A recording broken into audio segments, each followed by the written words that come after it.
NVIDIA just beat consensus again. Q2 revenue hit $96.2 billion. That completely crushed the roughly $92 billion estimate that Wall Street had. Yeah, and non-GAAP EPS came in at $2.22, Right. which beats the 208 expectation. Right, and they even raised their Q3 revenue guidance. It's up to $108 billion now. But despite all of those massive headline numbers, the stock actually slipped like 1 to 1.5% in after-hours trading. Yeah, which is frustrating for a lot of investors, but they are totally stuck in what we call a beat trap right now. The beat trap. Yeah, it's where a company consistently outperforms, but the stock still suffers. I mean, they have beaten estimates in 5 of the last 6 quarters. Oh, wow. 5 out of 6. Exactly. But the stock actually dropped after 4 of those beats. Wait, really? That seems so backwards. Is the market just demanding this absolute mathematically impossible perfection at this current valuation? Like, what do they want? Well, the thing is, sky-high market expectations are just constantly overshadowing the actual numbers they report. To really answer your question, you have to break down the core drivers of that growth. Okay.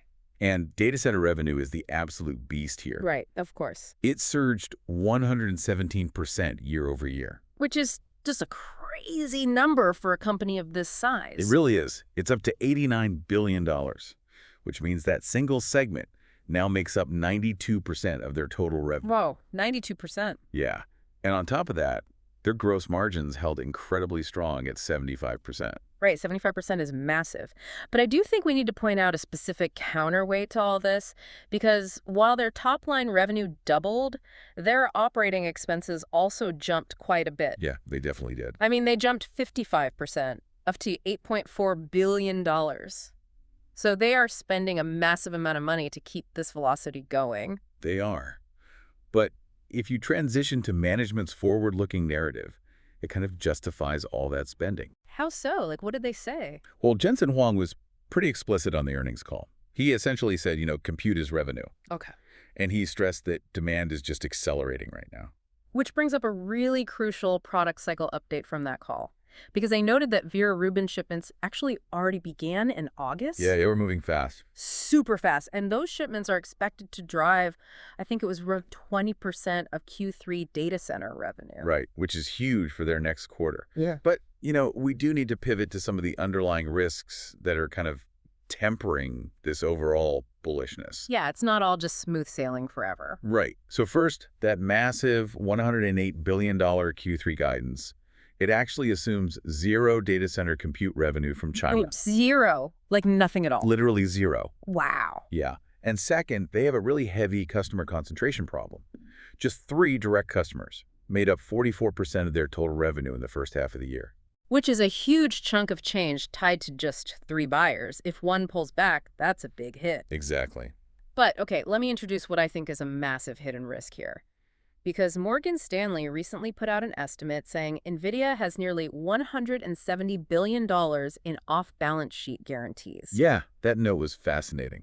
Right. So it made me think of this analogy. I want to push back on this a bit. Is NVIDIA essentially just acting as an insurer here? Like, are they selling put options on their own end market by guaranteeing these minimum rental prices and chip resale values for the smaller cloud providers? Yeah, I mean, that's a brilliant way to frame it. They basically are. Because they want to keep the sales flowing, right? Exactly. And it leads to this final, really provocative thought. NVIDIA is essentially betting heavily on GPU longevity with these guarantees. Right, how long the chips actually stay useful. Right, because if these chips stay relevant past, say, 6 years, then NVIDIA basically just generated massive AI demand today for free. The guarantees would never get called in. Because the chips still hold their value. Exactly. But if the skeptics are right and these chips become completely obsolete in 3 to 5 years, NVIDIA is going to have to pay the difference out of pocket. Oh, man. So they'd be on the hook for billions. Right. And they'd have to pay that right as a broader compute downturn hits. Ouch. Well, that's definitely a looming threat to keep in mind. Be sure to follow the show for daily earnings coverage.